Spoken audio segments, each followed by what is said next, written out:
ಸ್ನೇಹಿತರೆ, ನಾವೆಲ್ಲರೂ ಕಾಯೋದು ವೀಕೆಂಡ್ಗೆ. ಆದರೆ ಈ ವೀಕೆಂಡ್ ಅನ್ನ ಕಂಡು ಹಿಡಿದಿದ್ದು ಒಬ್ಬ ಬಿಸ್ನೆಸ್ ಮ್ಯಾನ್, ಅದು ಕೂಡ ತಾನು ಶ್ರೀಮಂತ ಆಗೋದಕ್ಕೆ ಕಂಡು ಹಿಡಿದ ಐಡಿಯಾ ಇದು. 1900ರಲ್ಲಿ ಫ್ಯಾಕ್ಟರಿ ಕೆಲಸಗಳು ತುಂಬಾನೇ ಹೆವಿ ಅನಿಸ್ತಾ ಇದ್ದವು. ಕೆಲಸಗಾರರೆಲ್ಲ ವಾರದ 7 ದಿನವೂ ಕೂಡ ಕೆಲಸ ಮಾಡಬೇಕಿತ್ತು, ಅದು ಕೂಡ ಅತಿ ಕಡಿಮೆ ಸಂಬಳದಲ್ಲಿ. ಆದರೆ ಒಂದು ಫ್ಯಾಕ್ಟರಿಯ ಓನರ್ ಒಂದು ವ್ಯತ್ಯಾಸವನ್ನ ಗಮನಿಸ್ತಾರೆ.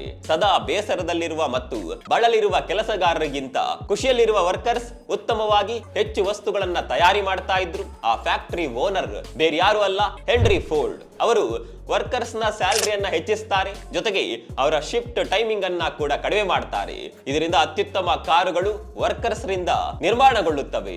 ಹೆಚ್ಚಾದ ಆದಾಯದಿಂದ ಈ ವರ್ಕರ್ಸ್ ಕಾರುಗಳನ್ನ ಕೂಡ ಕೊಳ್ಳೋದಕ್ಕೆ ಶುರು ಮಾಡ್ತಾರೆ. ಆದರೆ ಅವರಿಗೆ ಕಾರನ್ನ ಡ್ರೈವ್ ಮಾಡೋದಕ್ಕೆ ಸಮಯ ಇರೋದಿಲ್ಲ. ಅದಕ್ಕಾಗಿ ಅವರು ಸ್ವಲ್ಪ ಹೆಚ್ಚು ಸಮಯ ಫ್ರೀ ಬೇಕು ಅಂತ ಡಿಮ್ಯಾಂಡ್ ಮಾಡ್ತಾರೆ.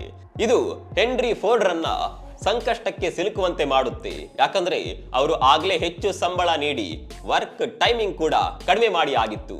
ಫೋರ್ಡ್ ಇದಕ್ಕೊಂದು ದೊಡ್ಡ ಉಪಾಯ ಮಾಡ್ತಾರೆ.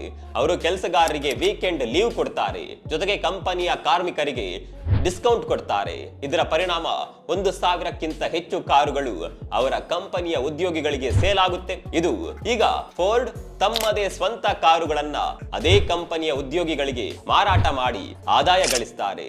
ಇದು ವೀಕೆಂಡ್ ರಜೆಗಳು ಆರಂಭವಾದ ಕತೆ.